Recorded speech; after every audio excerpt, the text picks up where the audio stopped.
Nah, pemirsa, siang kali ini kami awali dari Gorontalo, di mana sebuah rumah sakit umum daerah Dr. MM Dunda Limboto milik pemerintah Kabupaten Gorontalo ini terbakar. Sejumlah pasien dan warga yang tengah berkunjung pun berhamburan keluar ruangan. Ya Allah, astagfirullahaladzim, ya Allah.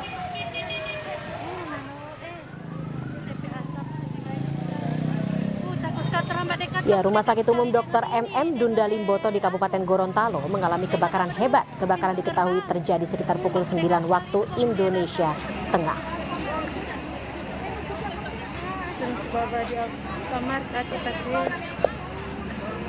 Api dan asap hitam mengepul di bagian gedung keuangan Rumah Sakit Dunda Limboto hingga membuat warga sekitar panik.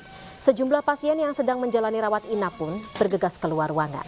Warga yang tengah menjenguk pasien pun berhamburan menyelamatkan diri. Mereka bergegas untuk memindahkan kendaraan dari dalam area parkir rumah sakit. Belum diketahui pasti sumber api dan penyebab dari kebakaran ini. Sementara satu unit mobil pemadam kebakaran sudah berada di lokasi dan unit lainnya sedang dalam perjalanan. Limboto Gorontalo, awas angin ini. Di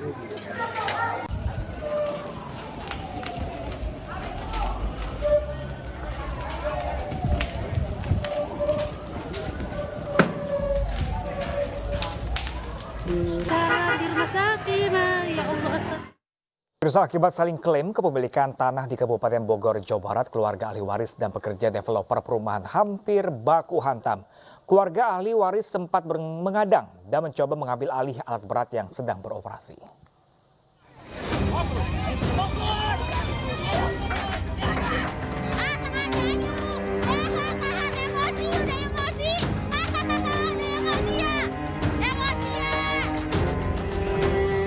Keributan terjadi antara ahli waris pemilik tanah dan pekerja pengembang atau developer perumahan di Desa Cilaku, Kecamatan Tenjo, Kabupaten Bogor, Jawa Barat.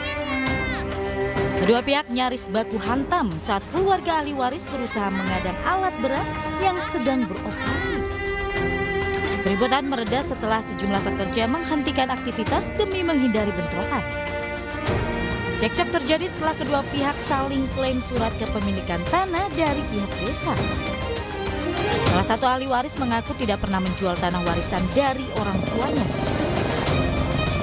Sementara pihak developer menyebut telah melakukan jual beli tanah dengan ahli waris lainnya dan telah memiliki surat pengakuan hak. Mohon minta tolong ke siapa lagi saya ini. Sebelum pengacara saya datang, dia masih kekeh. Tanah udah dijual, jualnya sama siapa? Saya nggak nerima duit sama sekali. Sedangkan ini hari waris dari bapak saya. Bapak saya yang berjuang sama kakeknya. Pemilik tanah yang jual ahli waris. Ahli waris. Ahli waris Pakinlo. Atas nama Pakinlo, ahli warisnya. Cuma ahli warisnya ada 8 nih. Mereka udah bikin surat keterangan waris juga. Ke kecamatan, ke desa, udah dibikin. Itu tahun berapa itu, Bang? Itu bikinnya tahun 2021. Gitu. Itu dia nggak tahu, si ibu itu nggak tahu dia. Ibu itu tahu. Cuma kan dia tetap kekeh. Itu tanah bapak saya. Hingga kini proses pembangunan proyek di lahan tersebut terpaksa dihentikan agar tidak terjadi keributan. Sementara pihak pengembang menyatakan siap membuka data jika digugat secara perdata oleh ahli waris. Dari Kabupaten Bogor, Jawa Barat, Iwan Setiawan, iNews melaporkan. Sementara itu, seorang ibu histeris saat berunjuk rasa menolak tanahnya diambil alih oleh perusahaan. Selain membentangkan spanduk 300 meter, warga menutup jalan dan menyegel kantor desa dengan spanduk. Tolong kami tolong!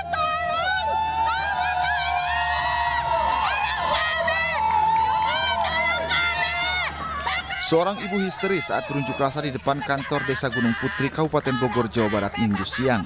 Masa geram karena tanah milik mereka terancam diambil alih oleh salah satu perusahaan tambang. Kami, Pak!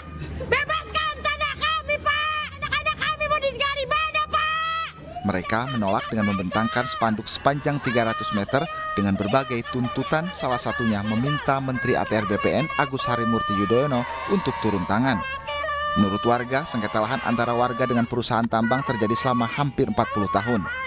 Saya satu keluarga masuk karena tanah Gunung Putri. Dia mengaku-ngakuin tanah Gunung Putri 40 hektar. Katanya tanah dia, sedangkan saya tiap tahun membayar pajak. Kurang lebih ada 5 perusahaan yang mengklaim di bidang yang sama. Dan salah satunya juga akhirnya terkena imbas dari warga yang berada di Persil 84 Gunung Putri ini.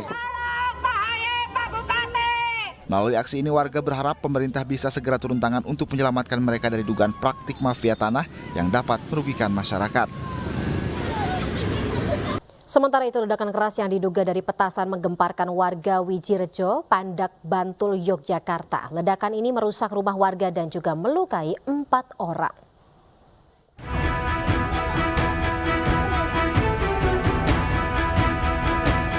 Orang warga Dusun Gedangsari, Kecamatan Pandak, Bantul, Yogyakarta dilarikan ke rumah sakit setelah menjadi korban ledakan yang terjadi di Rumah Slamet, Ketua RT 07 Gedangsari, Wijirejo pada Minggu sore. Korban yang merupakan satu keluarga ini mengalami luka di beberapa bagian tubuh. Dari pemeriksaan, polisi menemukan bekas ledakan dan sebagian genteng teras rumah hancur. Polisi juga menemukan adanya plastik dan sisa bahan pembuatan mercon di lokasi ledakan. Warga mengaku terkejut saat mendengar ledakan keras yang disertai goncangan. Waduh, kalau sama mercon jeblukan truk itu lebih keras ini. Jadi bergetar gitu loh. Jarak berapa? Kayak ada gempa. Wah, itu sampai di Kali Kulon itu bisa ya. Mungkin 200 meteran masih terdengar. Petugas memasang garis polisi di TKP dan memeriksa sejumlah saksi. Kini keempat korban menjalani perawatan di Rumah Sakit PKU Bantul dan RSUII Bantul. Dari Bantul, Yogyakarta, Trisna Purwoko, iNews melaporkan. Polisi hingga kini masih menyelidiki motif di balik tewasnya 4 orang sekeluarga di apartemen kawasan Jakarta Utara. Ya, pemirsa, seluruh korban telah teridentifikasi dan dibawa ke Rumah Sakit Cipto Mangunkusumo, Jakarta.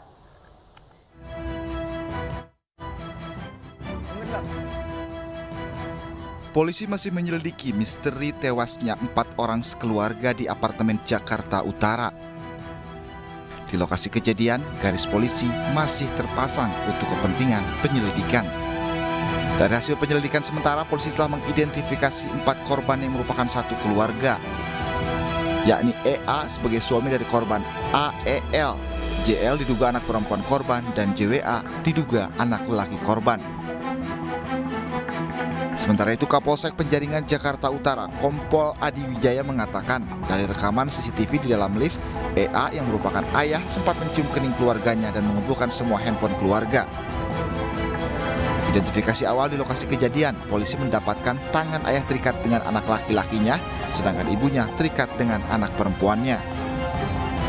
Sekitar jam 16.04.59 WIB, para korban ini masuk di dalam lift. Di dalam lift ini sudah terekam pihak EA ini mencium kening dari AEL, JWA, dan JL. EA terikat dalam tali yang sama dengan JL, namun kondisinya di bawah ikatan tali tersebut lepas. Kemudian AEL terikat tali yang sama dengan JWA.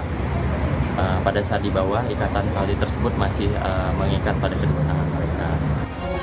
Keempat korban yang tewas bersamaan setelah terjun dari lantai 22 apartemen ini diduga melakukan aksi menghabisi nyawa dengan cara melompat bersamaan, dan keempat jenazah kini dibawa ke Rumah Sakit Cipto Mangunkusumo, Jakarta.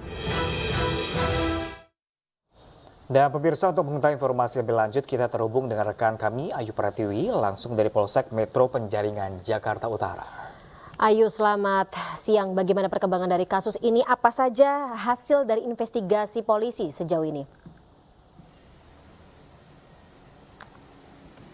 Ya, baik, selamat siang Fadli, Pram, dan juga pemirsa. Hingga saat ini kasus terkait dugaan tindakan bunuh diri yang dilakukan satu keluarga di daerah Penjaringan Jakarta Utara masih di dalam pendalaman oleh aparat pihak kepolisian setelah memang kejadian ini terjadi pada hari Sabtu kemarin di tanggal 9 Maret 2024 tepatnya, dan kasus ini cukup menyita perhatian publik sehingga banyak sekali spekulasi yang muncul dari mulai permasalahan ekonomi hingga permasalahan keluarga. Padahal hingga saat ini motif dari kasus ini masih terus didalami oleh pihak kepolisian. Dan adapun yang saat ini sudah diamankan oleh pihak kepolisian adalah satu orang saksi, yaitu karyawan yang merupakan penjaga ataupun security di kawasan apartemen Teluk Intan yang merupakan saksi mata atas kejadian yang menemukan keempat jenazah yang melakukan bunuh diri, yaitu di kawasan parkiran apartemen. Dan keempatnya ditemukan tewas secara langsung, dan berdasarkan hasil identifikasi tubuh korban yang dilakukan oleh tim Inafis dari Polres Metro Jakarta Utara, ditemukan bahwa keempatnya mengalami pecah kepala di bagian belakang disertai dengan patahnya tulang kedua tangan dan juga kedua kaki. Keempat korban langsung dibawakan ke Rumah Sakit RS Cipto Mangunkusumo dan hingga saat ini masih ada di RS Cipto Mangunkusumo untuk dilakukan otopsi lebih dalam. Dan pemirsa, perlu kami ingatkan kepada Anda, bunuh diri bukanlah solusi. Dan jika Anda mengalami tanda dan juga gejala kesehatan mental dan terpikirkan ingin bunuh diri, segeralah datang ke fasilitas kesehatan terdekat. Anda bisa datang ke puskesmas dan tenang saja, ini gratis bagi Anda pengguna BPJS. Anda tidak dipungut biaya sedikit pun untuk melakukan konsultasi dengan psikolog, dan bagi Anda yang tidak menggunakan BPJS hanya diperlukan untuk membayar biaya administrasi sebesar Rp5.000 hingga Rp30.000. Demikian, kembali ke studio. Baik, melaporkan langsung dari Penjaringan Jakarta Utara. Terima kasih rekan Ayu Pratiwi. Kami masih menanti update terbaru dari Anda dan selamat bertugas kembali.